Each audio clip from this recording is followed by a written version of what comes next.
All right, today we're joined here in the ProMotion studio by Mr. Doug Wilhite. Thanks for stopping by, man. Hey, thanks for having me. Absolutely. Been pretty busy recently, too, haven't you? Yes. Writing some songs, playing a few shows. Yeah, playing some shows around town, and James is keeping me busy. It's good to be part of the ProMotion team. Well, we're glad to have you along, man. And you've been at this, how long have you been professionally writing songs? I got my first publishing deal in 2012 Wow. in Memphis with Simply Grand Music. And then in 2016, they began working with Dan Hodges Music. So I started going to Nashville and doing co-writes, which was kind of weird. I'd never really written with anybody else before, but it was a step in the right direction, and got some traction over in Nashville, and wrote some good songs and got a few cuts, and so looking forward to getting back over there. Right on. And you've got a really kind of distinct, I want to call it like Southern country blues or something.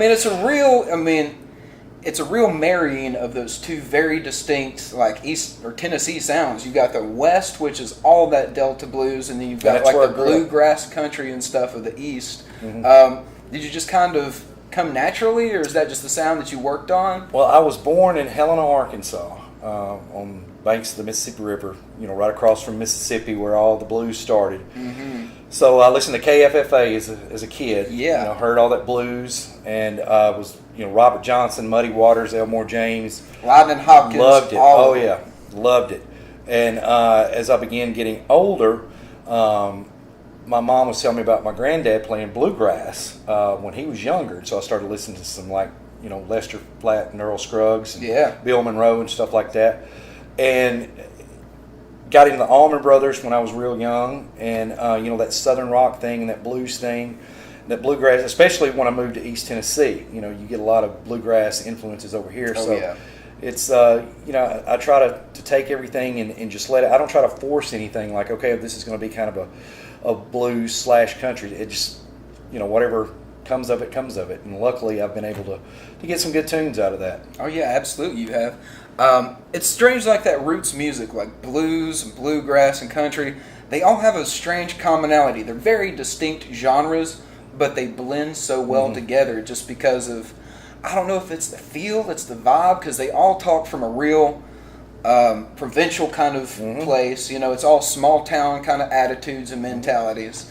So it's just strange that such disparate genres will work so well together, and you're one of those artists that does it incredibly well. Well, thank you. That's good to hear. Yeah, talking about blues and country. You go back to Jimmie Rodgers, who many people consider the father of country music. I mean, his early stuff, like Blue Yodel #3, I think it was. I mean, it's pure blues, pretty much. Yeah. And then country just kind of evolved from there. So yeah, blues and country are very, very closely intertwined. And it's so distinct from even like kind of the West Coast kind of the country swing. Yeah, that Bakersfield sound. Yeah, that Bakersfield sound is a completely different vibe. Yeah. You could hold them up to each other, and you can tell it's got that same kind of backbone, but it changes after that. Oh yeah, that's a different sound out there. And so you were working since 2012, writing and co-writing. You quit your job in 2016 to do it full time.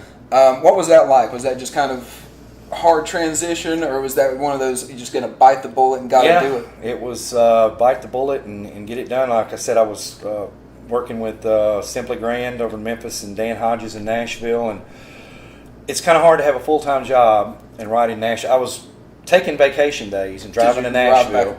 It's about a 4-hour drive from where I lived in Arkansas. And so I got to a point where I was going to have to make a decision. Am I going to stay in Arkansas and do this, or am I going to try to make a go of this full time, which has always been my dream. Is from the time I was a kid, was make my living playing music.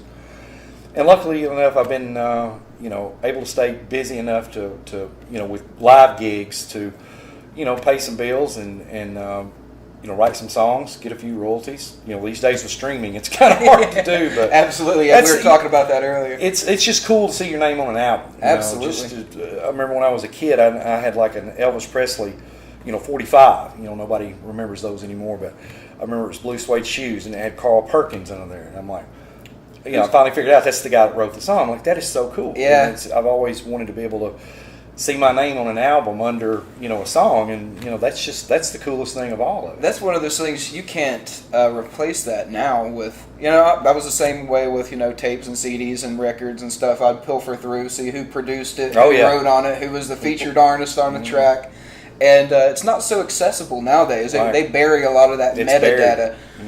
Yeah, so where can people find your music easily? You can go to Facebook and look me up at Doug Wilhite Music.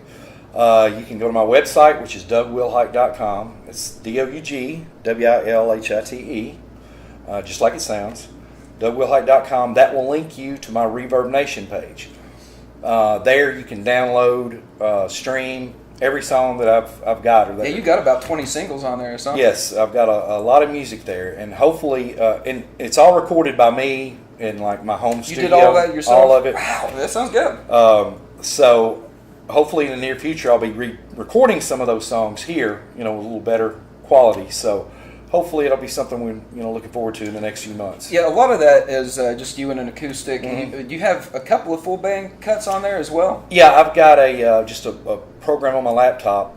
It's Studio One software, and it just comes with a little USB. Plug in your laptop, and you can plug your guitars, your bass, keyboards into that little interface there, and then you can mix it. Unlimited tracks, and so I can lay down 3 or 4 guitars, a bass, vocal, harmony. You do it all yourself? Cool. Yeah. The only thing is the drums. Yeah. It has canned drum tracks in there, so you and just some go of those samples are great too. Yeah, and you go find it, and it's got rolls and fills and cymbal crashes, and so I just sit down and put all that together. That's usually the last thing I do. The first thing I do is get the beat, and the last thing is kind of arrange all that. But it's a lot of fun. Oh yeah. And you've got some new music you're working on right now. Going to be releasing some soon. Got some I'm working on right now. I'm actually going to, as if I'm not quarantined enough, I'm going to kind of lock myself away in October and try to get some stuff finished. I've got so many songs. I'm bad about starting songs and never getting them finished up.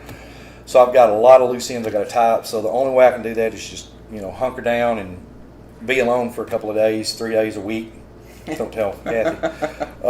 But try to get that done, and so hoping to get all those finished up in October and maybe get in here and get them recorded before the end of the year. Well, we're looking forward to it. And yeah, you see a lot of people take this time of year to write. So, Well, check him out, Doug Wilhite. You can find him on Reverb Nation and Facebook. Reach out to him, book him for a show, get some music, come out and check him live.